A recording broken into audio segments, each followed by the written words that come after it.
Assalamualaikum warahmatullahi taala wabarakatuh. A'udzu billahi minasyaitonir rajim. Bismillahirrahmanirrahim. Alhamdulillahi rabbil alamin wassalatu wassalamu ala asyrafil anbiya'i wal mursalin sayyidina Muhammadin wa ala alihi wa sahbihi ajma'in. Allahumma rabbi shrah li sadri wa yassir li amri wahlul 'uqdatam min lisani yafqahu qawli. Wala haula wala quwwata illa billahil aliyyil 'azim. اللهم انفعنا بما علمتنا وعلمنا ما ينفعنا وعلمنا ما جهلنا وذكرنا ما نسينا. Terima kasih yang dikasihi saudara pengurusi majlis. Tidak lupa juga kepada pihak penganjur, muslimin muslimat sidang penonton yang dirahmati oleh Allah Subhanahu wa taala. Jadi insya-Allah pada malam ni kita sambung balik pengajian kitab Minhajul Talibin yang dikarang oleh Imam Nawawi rahimahullahu subhanahu wa taala. Yang mana pengajian kita adalah pengajian yang ke-6, tak silap ingat. Kata Imam Nawawi rahimahullahu subhanahu wa taala. Okey, suara okey ni. Wa ma dhubbiba bi dhahabin aw fiddatin dhabbatan kabiratan li zinatin harum أو صغيرة بقدر الحاجة فلا أو صغيرة لزينة أو كبيرة لحاجة جاز في الأصح. Kita masih lagi dalam perbincangan berkenaan dengan hukum penggunaan bekas yang diperbuat daripada emas dan perak. Yang mana pada minggu lepas kita telah jelaskan bahawasanya penggunaan bekas yang diperbuat daripada emas dan perak adalah tidak dibolehkan. Berdasarkan kepada hadis Nabi sallallahu alaihi wasallam yang mana kata Nabi sallallahu alaihi wasallam, la tashrabu fi aniyati adh-dhahabi wal fiddah wa la ta'kulu fi sihafiha.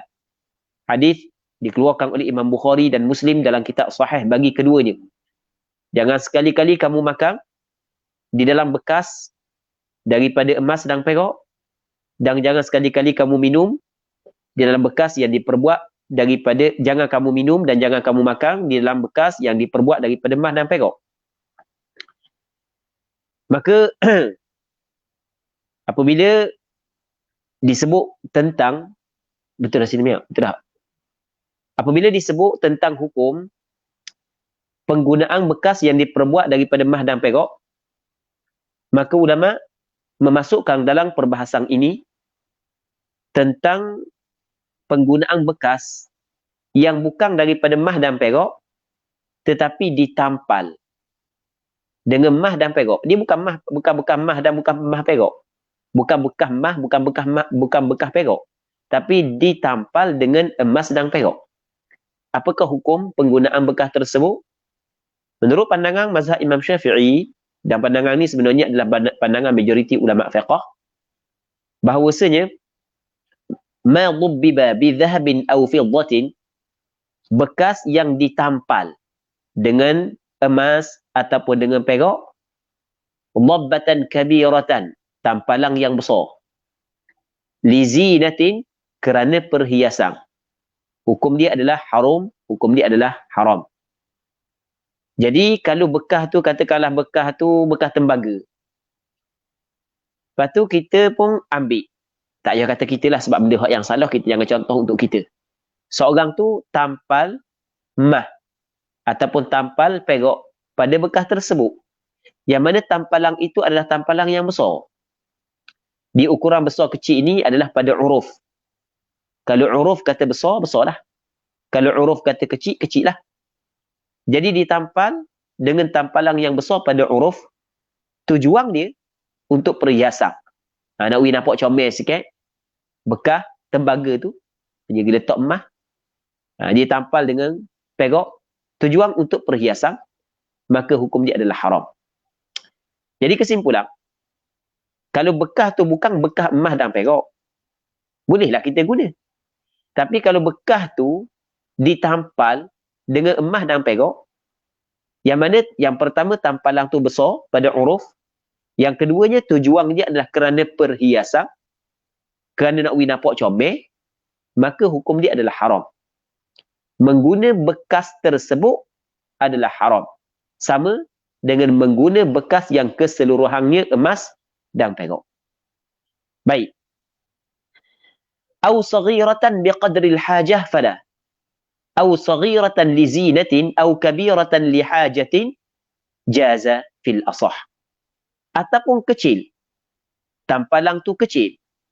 Tapi dengan kadar hajat. Maka fala yahrum, maka tidak haram. Maksudnya, tampalang ni tidak besar.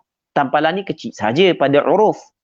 Tapi dia tampal ada tujuan. Tujuannya bukan kerana perhiasan, tapi kerana keperluan. Contoh, bekas tu pecah. Maka perlu kepada tampal. Dia pun ambil emas ataupun ambil perak. Dia pun tampal pada tempat yang pecah. Tapi tampalang tersebut kecil. Maka fala yahrum, maka tidak haram. Jadi kalau tampalang tu kecil, okey, yang pertama kecil. Yang keduanya adalah kerana ada hajah, maka hukum dia adalah tidak haram. Kalau tampalang besar, kerana perhiasan, hukum dia adalah haram. Kalau tampalang kecil, kerana ada hajat, ada keperluan, maka hukum dia adalah tidak haram. Tinggal lagi adalah tampalang yang kecil kerana perhiasan ataupun tampalang yang besar kerana hajat. Apakah hukum? Kata dia au saghiratan li zinah, ataupun kecil kerana perhiasan. Kecil je tapi tujuan untuk nampak comel. Ataupun kabiratan besar li hajatin, tapi ada tujuan, ada hajat, ada keperluan. Contoh pecah. Jadi kena tak banyak sikitlah sebab tempat pecah tu banyak. Maka ketika tu jaza fil asah, harus mengikut kaul yang asah. Tetapi walaupun harus, tetapi tidak terlepas daripada makruh. Kata ulama, harus serta makruh kalau sekiranya kecil kerana perhiasan ataupun besar kerana hajat. Muslimin muslimat yang dirahmati oleh Allah Subhanahu wa taala. Jadi kita buat sedikit kesimpulan daripada apa yang ingin disampaikan oleh Imam Nawawi dalam bab tampalang emas dan perak. Bekas tu bukan bekas emas dan perak. Katakanlah bekas tu diperbuat daripada besi ataupun bekas tu diperbuat daripada tembaga, maka boleh kita guna sebab tidak ada larangan. Apabila tidak ada larangan, maka kembali kepada harus. Sebab al-aslu fil asya' al-ibahah. Asal pada semua perkara adalah harus. Selama mana tidak ada dalil yang melarang. Sekarang ni tidak ada dalil yang melarang, maka hukum dia adalah harus. Boleh kita guna.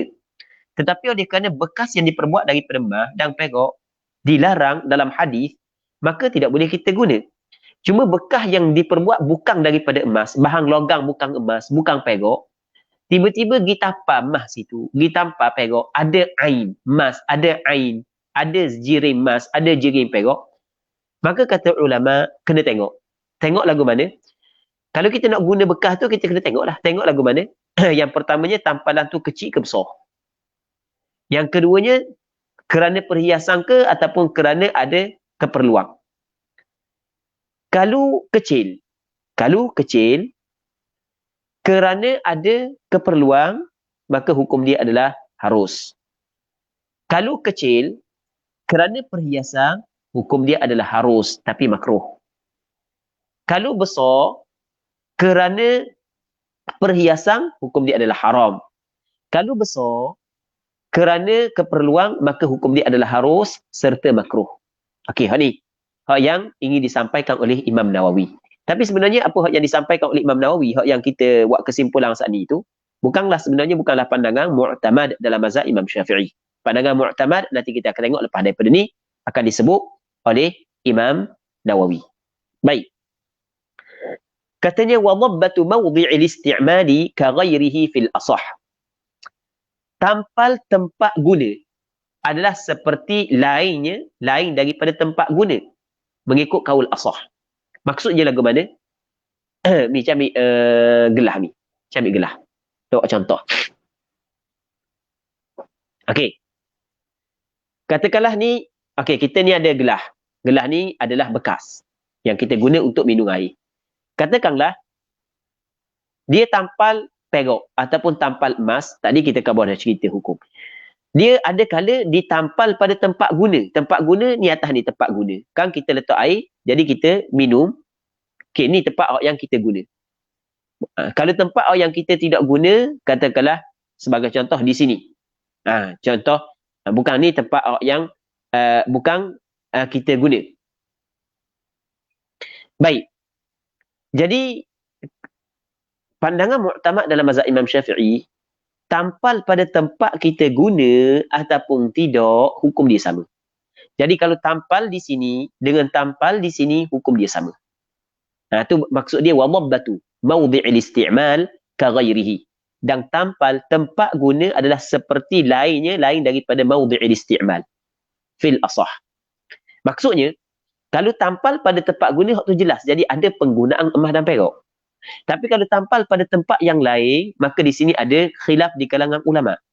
Maksudnya ada sebahagian ulama kata tak ada masalah sebab kita bukan kita guna emas dan perak. Sebab kita guna tempat lain, tampal tempat lain. Nampak kan? Tampal tempat lain, guna tempat lain. Maka tak ada masalah. Itu atas pandangan sebahagian daripada ulama. Jelas? Tapi pandangan al-asah, kita sebut dah beberapa minggu lepas, bahawasanya al-asah adalah istilah yang digunakan oleh Imam Nawawi yang menunjuk bahawasanya masalah ni adalah masalah khilaf yang berlaku di kalangan ashab Syafi'i. Tapi pandangan al-asah adalah pandangan yang mu'tamad. Okey, habis. Qultu, berkata oleh aku. Siapa aku? Yakni al-Imam An-Nawawi rahimahullahu subhanahu wa ta'ala. Al-madhhabu. Dulu kita ada cerita dah istilah madhab.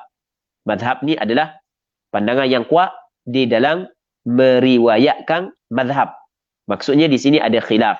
Ada khilaf di kalangan ulama mazhab Imam Syafi'i dalam meriwayatkan mazhab Syafi'i itu sendiri. Mungkin meriwayatkan pandangan Imam Syafi'i ataupun pandangan ashab Syafi'i. Dan hak yang paling kuat sekali hak ni. Al-madhab katanya tahrimu dabbati dhahabi mutlaqa. Wallahu a'lam. Adalah haram ataupun pengharaman tampalan emas mutlaqan secara mutlak. Apa benda mutlaqan? Mutlaqan tadi kita kena ingat, kita ada kecil, ada besar, ada kerana perhiasan ataupun dan ada kerana hajah. Mutlaqan maksudnya sawa'un kanat kabiratan atau sawa'un kanat saghiratan atau kabiratan li zinatin atau lil hajah. Itu maksud mutlaqan. Jadi maksudnya mengikut pandangan Imam Rafi'i, tampalan emas dan tampalan perak dia hukum dia sama. Maksudnya kalau kecil kerana hajah, dah kiralah tampalan emas ke tampalan perak, hukum dia adalah harus. Kalau kecil kerana perhiasan, hukum dia adalah harus serta makruh. Kalau besar kerana perhiasan, hukum dia adalah haram. Kalau besar kerana hajah, hukum dia adalah harus serta makruh. Tapi pandangan Imam Nawawi bukan begitu. Pandangan yang mu'tamad bukan begitu. Pandangan yang kuat bukan begitu. Pandangan yang kuat adalah perincian tadi hanya untuk tampalan perak sahaja. Manakala tampalan emas tidak ada perincian. Sama ada kecil ataupun besar, sama ada kerana perhiasan ataupun kerana hajah, hukum dia adalah haram untuk tampalan emas. Jelas ni? Baik. Muslimin muslimat yang dirahmati oleh Allah Subhanahu wa taala. Baik. Seterusnya kata dia, kita masuk dalam perbahasan baru iaitu babu asbabil hadath. Bab pada membincangkan tentang sebab-sebab hadath. Dia babu asbabil hadath, ai babu bayani asbabil hadath. Dia ada hazaf. Ada hazaf. Babu bayani asbabil hadath. Bab pada menjelaskan sebab-sebab hadath. Dia hadath, dia terbahagi kepada dua. Yang pertamanya hadath kecil, yang keduanya hadath besar. Hadath kecil adalah setiap perkara yang mewajibkan wudu. Manakala hadath besar adalah setiap perkara yang mewajibkan mandi. Baik. Cuma apabila diitlaqkan, apabila diitlaq, didatangkan perkataan hadath tanpa diikatkan dengan ikatan, tanpa diqaidkan. Okay, kita guna istilah-istilah yang digunakan oleh ulama. Mungkin sebahagian daripada penonton hak yang mengikut pengajian kitab Minhajul Talibin pernah mendengar perkataan itlaq, perkataan mutlaq, perkataan muqayyad sebelum daripada ni. Dan mungkin kali pertama didengar perkataan itlaq, mutlaq dan muqayyad. Jadi kita akan guna istilah ni. Dia apabila kita sentiasa ulang, kita akan faham. Jadi hadath dia terbagi kepada dua. Yang pertamanya al-hadathul asghar, yang keduanya al-hadath al-akbar. Baik. Jadi perkataan al-hadath apabila diitlaqkan, apa makna diitlaqkan? Maksudnya tidak diqaidkan dengan qaid, tidak diikatkan dengan qaid. Kalau kita kata al-hadathul asghar, jadi kita telah qaidkan, kita telah ikatkan al-hadath dengan al-asghar. Kalau kita kata al-hadathul akbar, kita telah ikatkan hadath dengan perkataan al-akbar. Sekarang ni kita tidak ikatkan dengan al-asghar ataupun al-akbar. Nah, itu maksud kita itlaqkan. Jadi lafaz hadath apabila diitlaqkan, maksudnya tidak didatangkan ikatan dia sama ada ikatan al-asghar ataupun al-akbar, maka ia merujuk kepada hadath al-asghar. Jadi bab pada membincangkan sebab-sebab hadath, maksud benda hadath mana? Hadath al-asghar. Baik. Hiya iaitu sebab-sebab hadath ada arba'ah, ada 4. Sebab hadath ada 4. Ahaduha, yang pertamanya adalah khuruju syai', keluar sesuatu. Tengok keluar sesuatu. Dia guna dengan perkataan isim nakirah. Syai'in isim nakirah, tidak ada alif lam. Keluar sesuatu. Dia sesuatu di sini dia merangkumi benda. Dan dia merangkumi benda dan angin. Keluar sesuatu sama ada benda ataupun angin. Maka apabila seorang tu keluar sesuatu, keluar benda, keluar angin daripada kubul dia ataupun dubur dia, maka berlaku, terjadi hadath. Maksudnya ada dah hadath pada diri dia. Dan sesuatu di sini sama ada sesuatu tu benda suci ataupun benda najis. Sama ada sesuatu ni adalah benda yang biasa keluar, air kecil, tahi, ataupun benda yang jarang keluar, batu sebagai contoh, ulat. Semuanya membatalkan wudu. Jadi keluar sesuatu, kita katakan keluar sesuatu, sama ada sesuatu ni ain ataupun angin, benda yang suci, benda yang najis, benda yang biasa keluar ataupun tidak biasa keluar, jarang keluar, semuanya adalah sebab hadath. Maksudnya ia membatalkan wudu. Orang yang berlaku perkara ini, maka wajib dia kena berwudu sebelum daripada dia mengerjakan sembahyang. Baik, itu maksud khuruju syai'in. Keluar sesuatu, keluar min qubulihi, daripada kubulnya. Kubul kalau perempuan farak, kita kata, kalau lelaki zakar. Walaupun perkataan farak sebenarnya digunakan juga untuk zakar lelaki, tapi kita cakap mudah gitulah. Keluar sesuatu daripada kubulnya. Au duburihi, ataupun duburnya. Keluar sesuatu daripada kubul ataupun keluar sesuatu daripada dubur. Illal maniyah, malaikat mani. Jadi mani terkecuali. Maksudnya keluar mani ia tidak membatalkan wudu.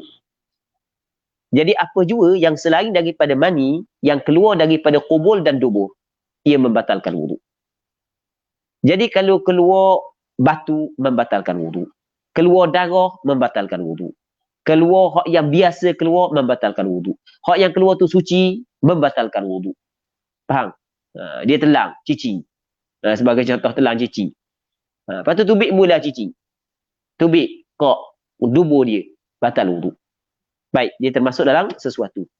Bahkan mengikut mazhab Imam Syafi'i, angin yang keluar daripada kemaluan kubul bagi perempuan, ia juga termasuk dalam perkara yang membatalkan wudu. Dia termasuk dalam sebab hadath kecil. Jadi ada sebahagian daripada perempuan, dia mengalami kentut farak. Maka ia termasuk dalam perkara yang membatalkan wudu menurut pandangan mazhab Imam Syafi'i. Walaupun di sana ada pandangan sebahagian daripada ulama mazhab mengatakan tidak membatalkan wudu. Melainkan mani. Mani dia tidak membatalkan wudu. Mani dia tidak membatalkan wudu. Baik. Bagi orang yang dia kita kena buat contoh begini. Mani tidak membatalkan wudu. Maksudnya orang tu keluar mani tapi wudu dia masih ada. Kita kena buat contoh orang tu dia tidur. Dalam keadaan dia duduk. Katakanlah orang lelaki lah. Umur baru 22 tahun, 23 tahun, tengah nafsu tengah kuat. Nikah dok lagi. Rasul suruh puasa malah. Zaman ni aurat terdedah merata tempat. Makan banyak jadi nafsu kuat. Tiba-tiba masa tidur tu ada wudu. Dia tidur dalam keadaan duduk. Tiba-tiba mimpi keluar mani. Dia dalam keadaan duduk. Kata ulama, wajib dia mandi tetapi wudu dia tidak batal.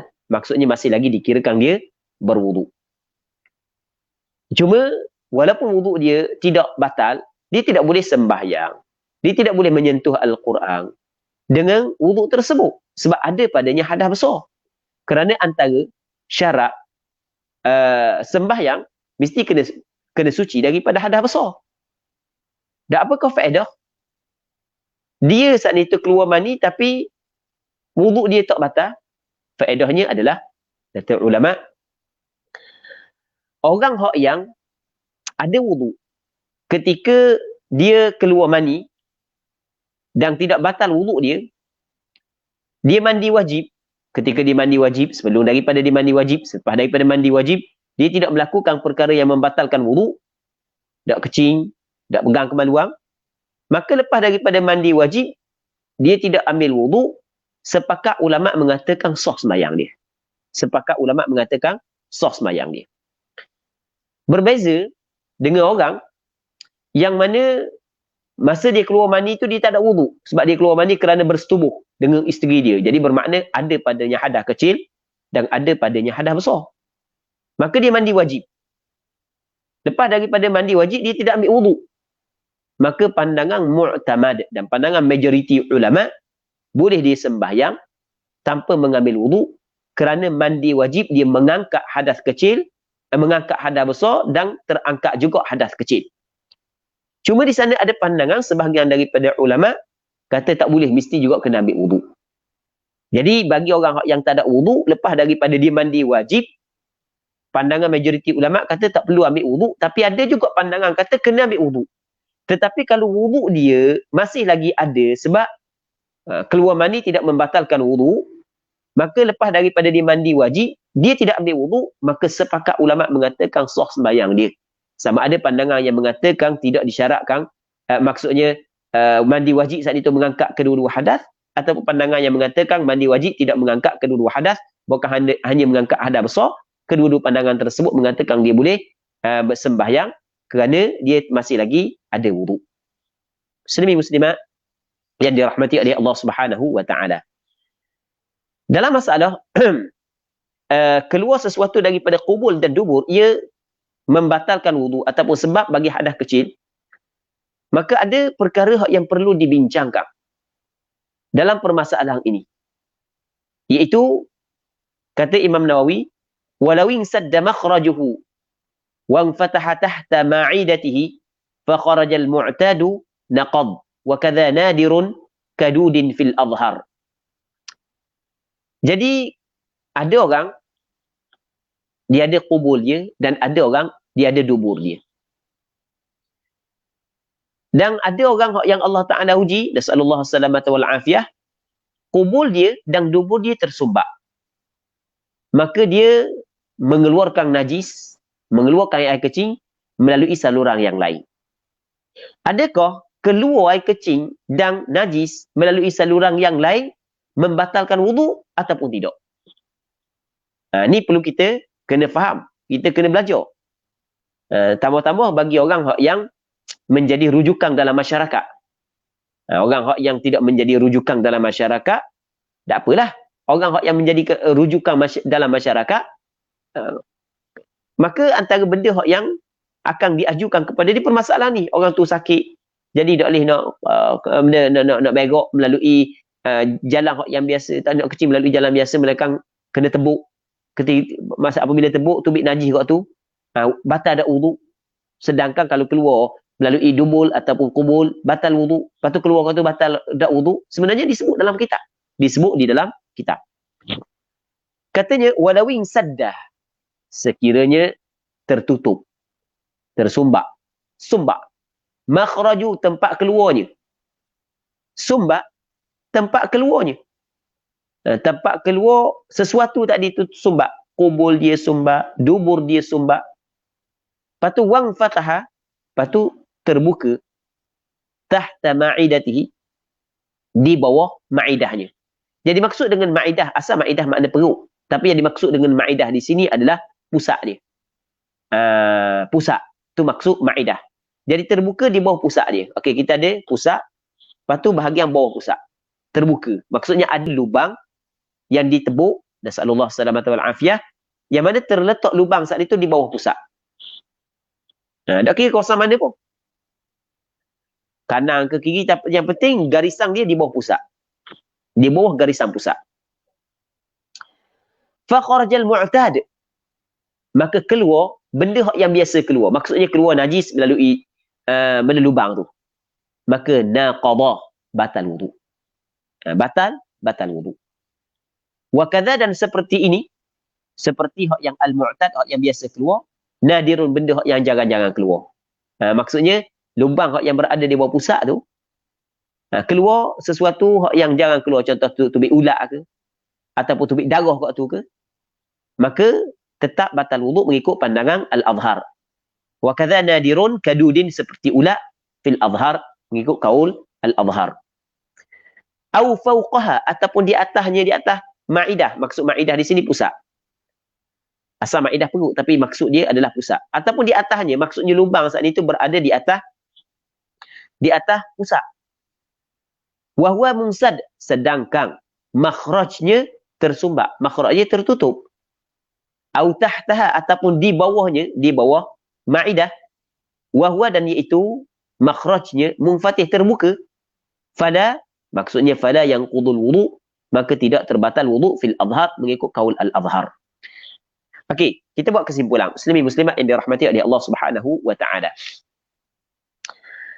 Keluar sesuatu daripada qubul dan dubur, ia membatalkan wudu. Okey. Manakala muntah sama ada dengan sengaja ataupun tidak, ia tidak membatalkan wudu mengikut mazhab Imam Syafi'i. Walaupun ada pandangan sebahagian daripada ulama mazhab, contoh mazhab Hanafi, mazhab Hanbali, mengatakan batal wudu dengan muntah, tapi dengan syarat-syarat tertentu, muntah yang banyak. Adalah syarat-syarat dia. Jadi mengikut mazhab Imam Syafi'i, muntah tidak batal wudu. Muntah, ia tidak membatalkan wudu. Keluar sesuatu daripada qubul dan dubur, ia membatalkan wudu. Okey, selesai. Jadi seorang ni, kemaluan dia tersumbat,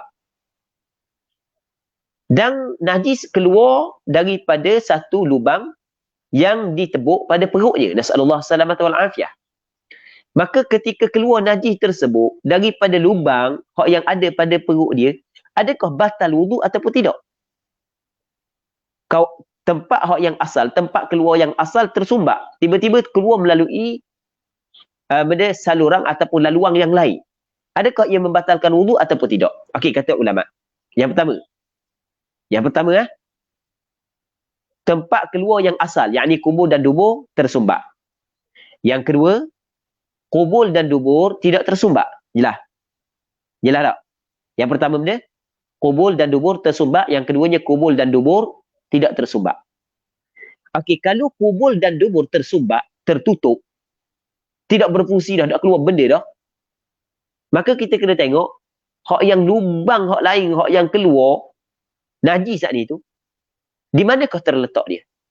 Kalau terletak dia di bawah pusat ke bawah, maka ia membatalkan wudu. Sama ada keluar benda yang biasa keluar najis ataupun benda yang jarang keluar, tetap ia membatalkan wudu. Cuma hak yang jarang keluar seperti ulat keluar, ia membatalkan wudu. Itu fil azhar. Muqabil azhar, dia tidak batal wudu. Maksudnya muqabil azhar, dia kata batal wudu hanya al-mu'tad sahaja. Kalau hak yang nadir, tidak batal wudu. Nampak? Okey, sekarang yang pertama, lubang tersumbat, lepas tu keluar najis melalui lubang yang baharu yang berada di bawah pusat. Okey je lah.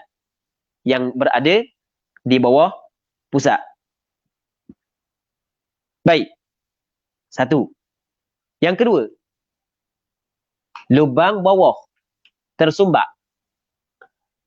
Tapi keluar najis saat itu melalui lubang hak yang baru yang berada di atas pusat. Maka ia tidak membatalkan wudu. Kerana benda? Kerana dia diserupakan dengan muntah. Yang kedua. Yang ketiga. Yang ketiga. Lubang yang baru saat itu duduk di bawah pusat. Tetapi lubang asal terbuka.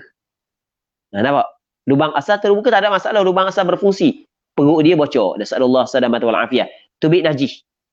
Yang mana tempat bocor saat itu, nasallallahu salamata wal afiyah, duduk di bawah pusat. Maka tak batal wudu. Kerana benda? Kerana lubang asal masih lagi berfungsi. Berapa dah? 3. Yang keempat. Lubang asal tertutup. Terbuka.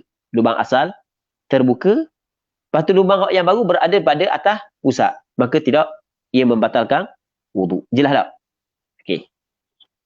Itu maksud walawi sadda makhrajuhu, sekiranya tersumbat oleh makhrajnya, tempat keluar hak yang asal, wang fataha tahta ma'idatihi, dan terbuka hak yang berada di bawah ma'idahnya, maksudnya pusatnya, fa kharajal mu'tad, maka keluar benda hak yang biasa keluar, naqad, batal wudu. Ini batal wudu. Jadi syarat 3 3 sini. Yang pertama, lubang asal tersumbat. Yang kedua, lubang hak yang baru berada di bawah pusat. Yang ketiga, hak yang keluar saat itu benda hak yang biasa keluar. Tahi, air kecil. Okey. Wa kadza nadirun kadudin fil azhar. Okey. Hak yang nadir sama dengan hak yang mu'tad mengikut kaul azhar. Maksudnya hak dia ada khilaf. Kalau lubang dia tersumbat, lubang asal tersumbat, terbuka di bawah pusat. Lepas tu keluar benda hak yang tak biasa keluar, jarang keluar, bukan tahi, bukan air kecil. Tubik kita kata ulat. Contoh, tubik darah. Batal tak wudu daripada lubang tersebut? Berlaku khilaf. Sebahagian kata batal, sebahagian kata tidak batal. Al-azhar batal. Nampak? Au fauqaha wa huwa musad, ataupun di atasnya, di atas pusat. Tapi walau lepas tu lubang hak asal memang tersumbat. Satu. Au tahtaha, ataupun di bawah pusat, wa huwa munfatih, lubang asal terbuka. Maka fala fil azhar. Maksudnya walaupun ada pandangan yang kedua mengatakan batal, tapi mengikut pandangan mu'tamad tidak batal wudu. Jelas tak? Al-thani, yang kedua. Yang kedua daripada asbab al-hadath, zawalul aqli, hilang akal. Yang dimaksud dengan hilang akal ni bukan gila. Dalam masalah ni bukan gila. Hilang akal di sini bukan gila. Yang dimaksud dengan hilang akal di sini adalah hilang tamyiz. Dia tidak lagi boleh buat perbezaan. Hilang akal di sini ia merangkumi tidur, dia merangkumi gila, merangkumi pengsang, merangkumi mabuk. Itu hilang akal di sini. Hilang akal merangkumi tidur. Jadi antara sebab hadas adalah tidur, tapi dengan syarat-syarat dia.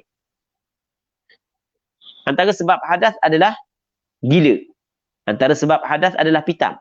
Gila dengan pitam ni sepakat ulama, ijma' ulama mengatakan ia membatalkan wudu. Dan dia merangkumi mabuk.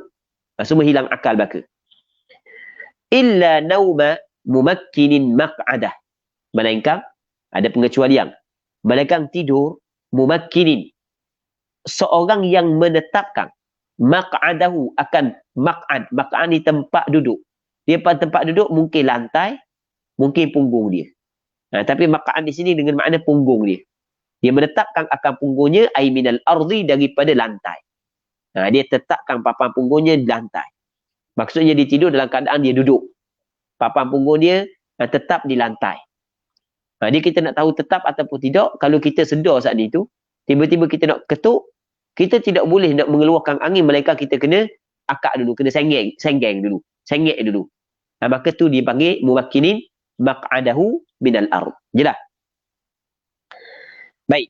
Muslimin muslimat yang dirahmati oleh Allah Subhanahu wa taala.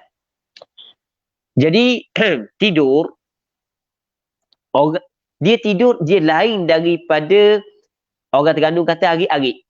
Arik-arik ini maksud dari arik-arik ini adalah dia ngantuk, sengguk-sengguk, tapi dia masih lagi dapat bayangkan orang yang berada di sisi dia. Tapi mungkin dia tidak faham dah orang cakap. Faham? Dia faham dah orang cakap. Tapi masih lagi ada sedar walaupun dalam dalam jumlah yang sedikit, sedar sikit. Maksudnya dak hilang terus lah. Masuk sedar lagi orang yang berada di tepi. Itu dipanggil gatuk. Dia yang batal wuduk adalah tidur. Kalau ngantuk tak batal wuduk. Jadi kita memang sengguk-sengguk tapi kita sedar lagi orang duduk tepi. Orang duduk cakap. Kita tak faham dah orang cakap. Sebab kita dah nak fokus dah. Baik. Ia tak batal wuduk.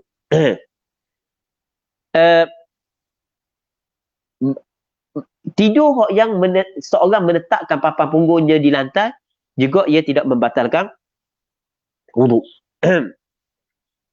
Okey.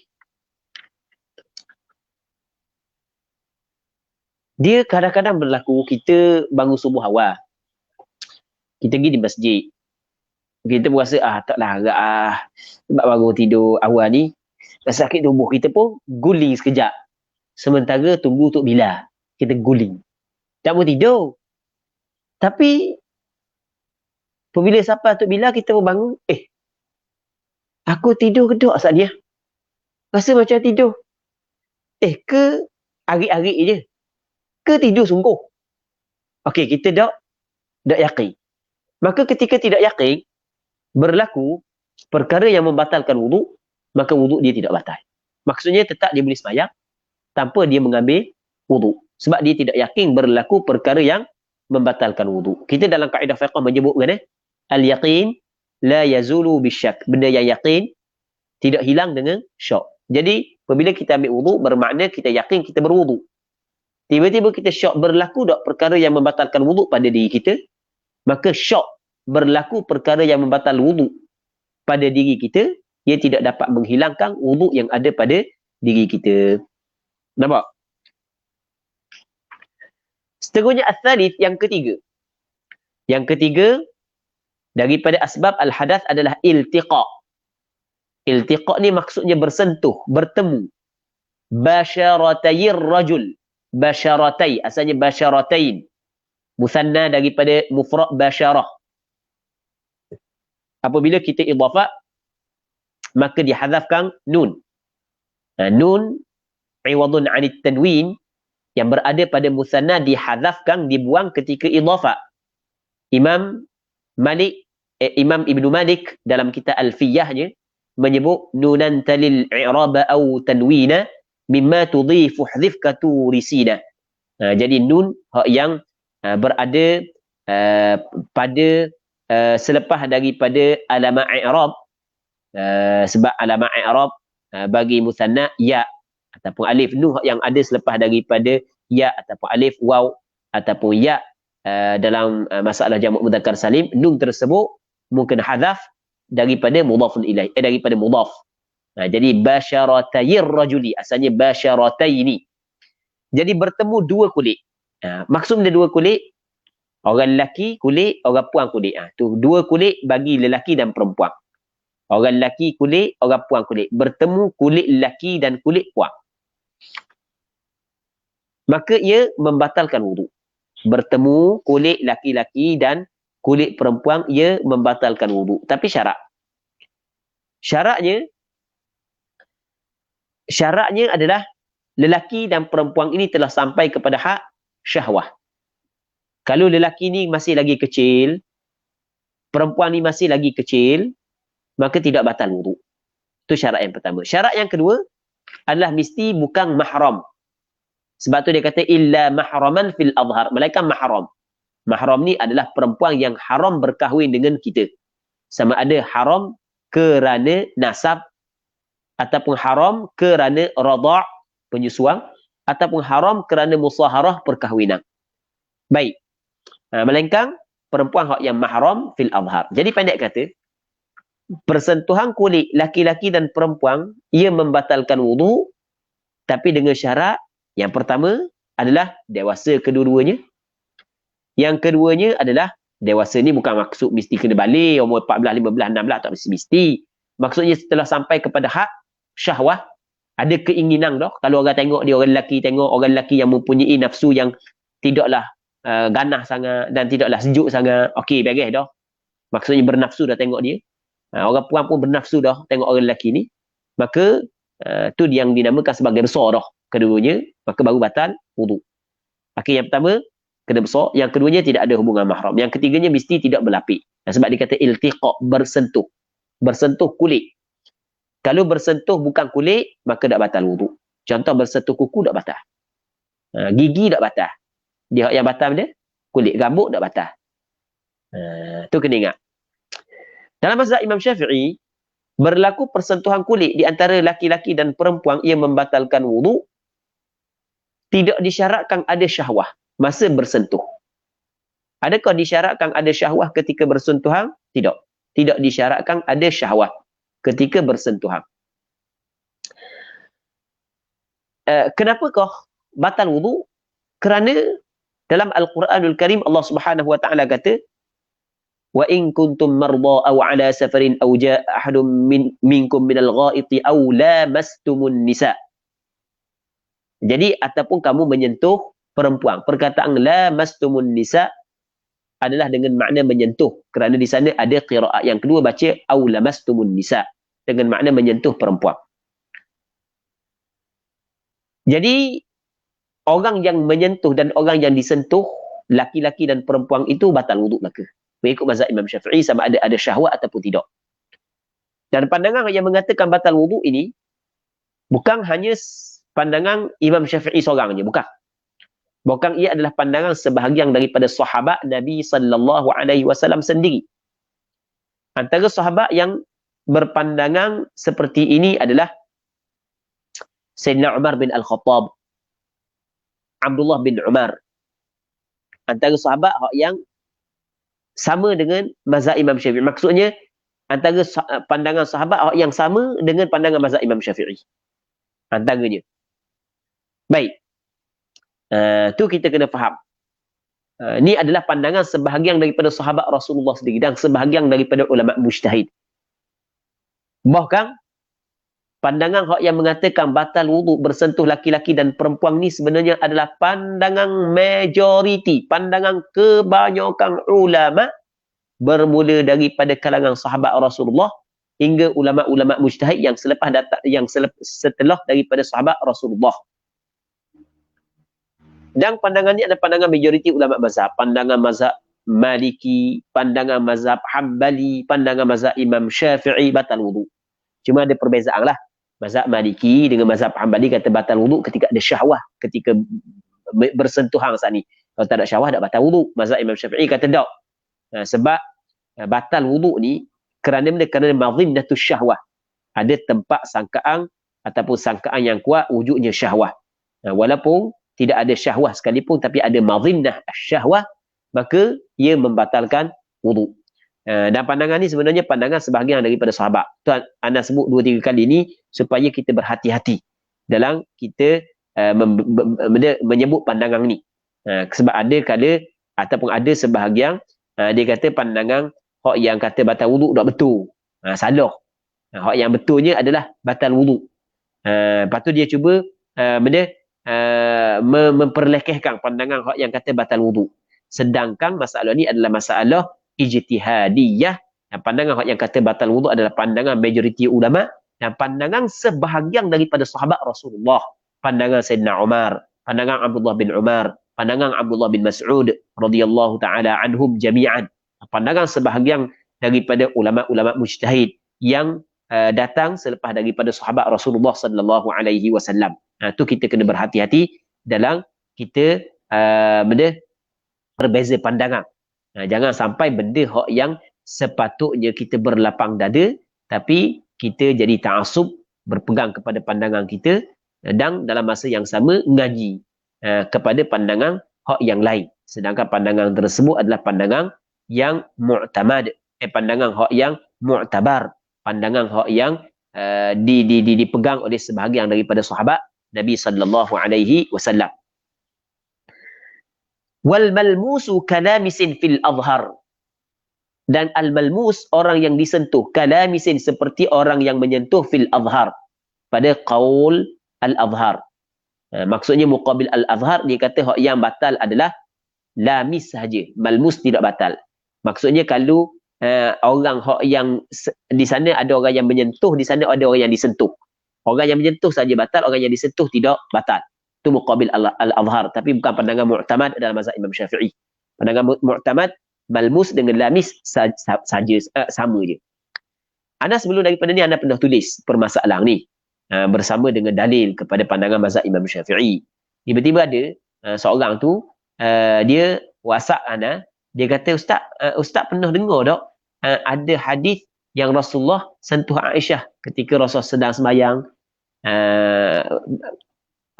Rasulullah sentuh Aisyah ketika Rasulullah sedang sembahyang. Dan Rasulullah lari ke kaki Aisyah ketika Rasulullah sedang sembahyang tu kan. Rasulullah pegang kaki Aisyah, Aisyah pun buat lari. Dan satu malam lagi tu ada hadis yang lain, satu malam Aisyah cari Rasulullah tak ada. Aisyah pun gagal-gagal, patut Allah tangan di dalam masjid, tiba-tiba kena kaki Rasulullah sallallahu alaihi wasallam ketika Rasulullah sedang sujud, ketika Rasulullah sedang sembahyang. Jadi seolah-olah kata apa yang disebut oleh Imam Syafi'i menyalahi hadis. Seolah-olah gitulah. Ustaz tak pernah jumpa tak hadis tu? Dan anda tulislah. Anda kata hadis tu anda pernah jumpa sangatlah hadis tu. Bahkan ulama-ulama mazhab Imam Syafi'i adalah ulama-ulama mazhab Syafi'i, dia tahu hadis tu. Imam Syafi'i sendiri tahu hadis tu, sebenarnya bukan tak tahu. Sebab ulama-ulama fiqh ni adalah ulama-ulama hadis saja, bukan dia tak tahu. Tidak mungkin dia tidak tahu. Cuma dia bukan isu semata-mata dalil, tapi hak yang kedua adalah memahami dalil.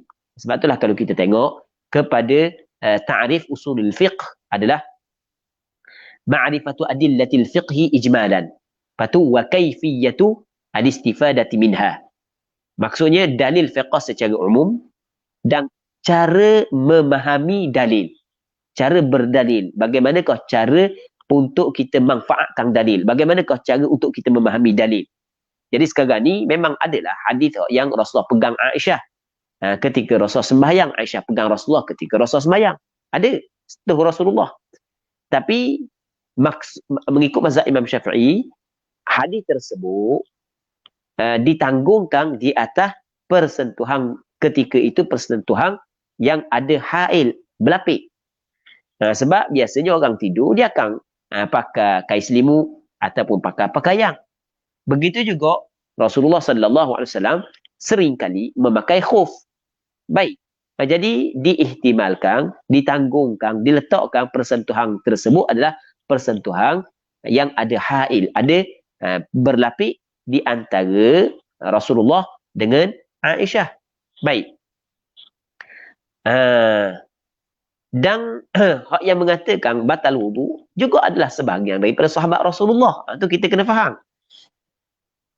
Wala tanqudu saghiratun wa sya'run wa sinnun wa dhufrun fil asah. Dan tidak batal oleh kanak-kanak perempuan yang kecil. Hak yang batal, hak yang besar. Wa sya'run dan bulu, dah batas tu bulu. Wa sinnun gigi, wa dhufrun dan kuku fil asah. Ar-rabi' yang keempat daripada empat perkara yang menjadi sebab bagi hadas adalah massu qubulil adami bi batnil kafi, menyentuh qubul. Qubul ni kemaluan hadapan. Al-adami, anak Adam, sama ada lelaki atau puan. Kalau orang lelaki cakap mudah, batang saja, telur tak masuk. Maksudnya pegang telur tak batal. Manakala perempuan kira bibir farak sahaja. Selain daripada bibir farak tak batal. Kawasan hari-hari tu tak batal. Menyentuh qubul anak Adam, sama ada anak Adam tu sendiri, anak Adam dia sendiri, dia setuh dia sendiri ataupun setuh orang lain. Batal. Setuh hak diri sendiri batal, setuh orang lain apatah lagi. Tapi kalau bukan hak anak Adam, tak batal. Dia pergi setuh qubul kambing ataupun itik ataupun lembu ataupun kuda, tak batal. Setuh pun bi batinil kaf, dengan perut kaf. tapak tangan. Sama juga dengan butunil asabi', perut-perut jari. Perut ni adalah kalau kita buat rapat gini, kita tengok hak yang bertemu tu. Melainkan ibu jari tu buat gini. Mana hak yang bertemu tu dinamakan perut. Kalau setuh dengan hak perut saat ni tu, kubur baru batal wuduk. Kalau dengan hujung jari tak batal. Pegang gitu tak batal. Ni tengah ni tak batal. Tengah ni. Tengah ni tak batal. Baik. Hujung jari tak batal. Belakang ni tak batal. Katakanlah mak dia ambil sembahyang dah, tiba-tiba anak umur 3 tahun setengah berak. Lepas tu mak malas nak ambil wuduk pula tapi nak basuh berak anak. Jadi mak gonyoh kat ni je. Sebab dia antara mak gonyoh kat belakang ni, gonyoh punggung anak kat belakang gitu je. Ni kalau sekiranya ni hak masalah yang kedua. Sekiranya masalah yang kedua iaitu masalah halqah duburnya. Wa kadza, dan seperti ini, seperti menyentuh kubul anak Adam dengan batn al-kaf fil jadid, mengikut kaul jadid, halqatu duburihi, halqah duburnya. Halqah ni tempat keluar najis pada dubur, tempat yang keluar najis. Tu halqah dubur, batal juga. Baik. La farju bahimah, tidak kemaluan binatang. Tak batal. Gitu kemaluan binatang, yang gitu kemaluan kera dok sekarang. Tak batal. Wa yanqudu farjul mayyiti was-saghir, dan batal farak mayat dan kanak-kanak yang kecil. Masalah setuh kemaluan dak kira mayat ke hak yang budak kecil ke batal. Tapi persentuhan kulit dak batal kalau budak. Wa mahallul jabbi, dan tempat potong. Tempat potong. Jadi baik. Jadi katakanlah pistol dia saat itu kena kerak. Silap warnanya kerak ada sekarang. Biasa orang kat ujungnya habis pakai-pakainya kerak. Cabut dulu. Maka tempat potong kalau pegang batal juga. Wa zakarul asyal, dan zakar hak yang asyal. Asyal ni maksudnya yang tidak berfungsi dah lah. Tidak berfungsi. Dak cakap dak gerak, dak naik-naik. Mati pucuk dah. Dak bangun. Lumpuh. Batal juga. Wabil yadi syallai, dan dengan tangan hak yang lumpuh pun batal juga. Maksudnya sama ada zakar atau berfungsi ataupun tidak. Tangan saat dilumpuh ke ataupun tidak, ia membatalkan wudu. Wala yanqudu ra'sul asabi'i wa ma bainahuma, dan tidak batal kepala al-asabi', jari jemari. Ini kepala jari jemari ni kepala dia. Ini kepala. Kalau pegang gitu tak batal, pegang gitu. Dan barang yang diantaranya antara al-asabi', antara al-asabi', antara keduanya al-asabi' ni. Antara ni tak batal. Kepik gitu tak batal. Okey, habis. Seterusnya wa yahrumu bil hadathi as-salatu wat tawafu wa hamlul mushafi wa massu wa raqih.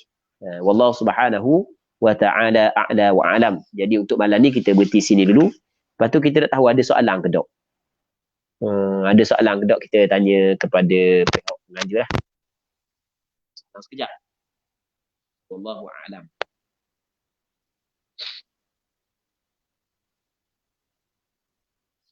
Kita tengok.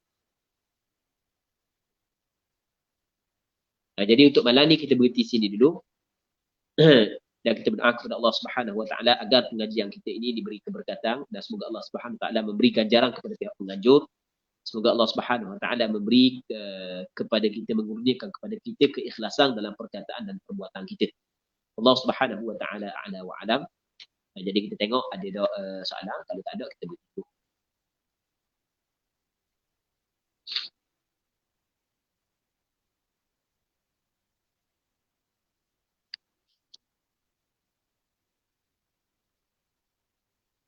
Tak ada lagi soalan.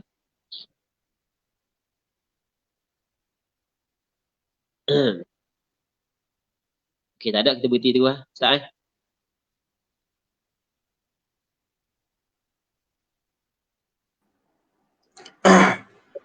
Okay, Alhamdulillah. Kita selesai pengajian pada malam ni.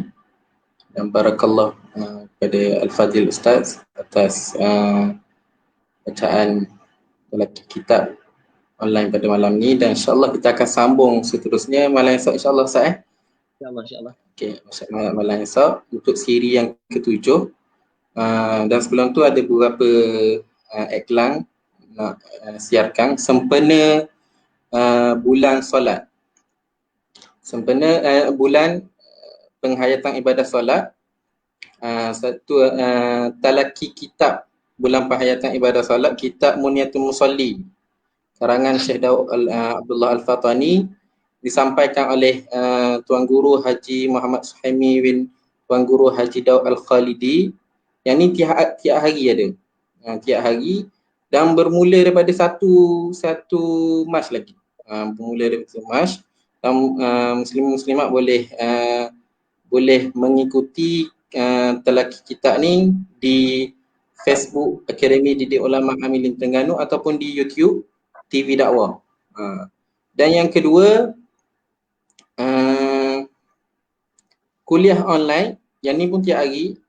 Ni untuk minggu yang kedua, poster untuk minggu yang kedua. Boleh ikuti juga tiap hari daripada da'i-da'i kita.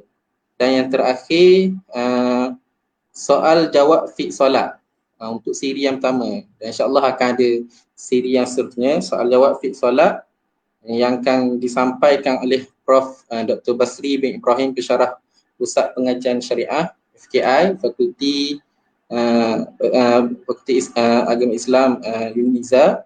Dan soal jawab ni boleh masuk, boleh tanya soalan secara langsung di live tu, di live streaming Facebook ataupun YouTube. InsyaAllah akan dipengerusikan oleh Fadil Ustaz Ahmad Ilani, Gawai Doa Dun Batu Rakit. Jadi alhamdulillah sama-sama kita menutup majlis kita pada malam ni dengan bacaan tasbih kafarah dan suratul Asr.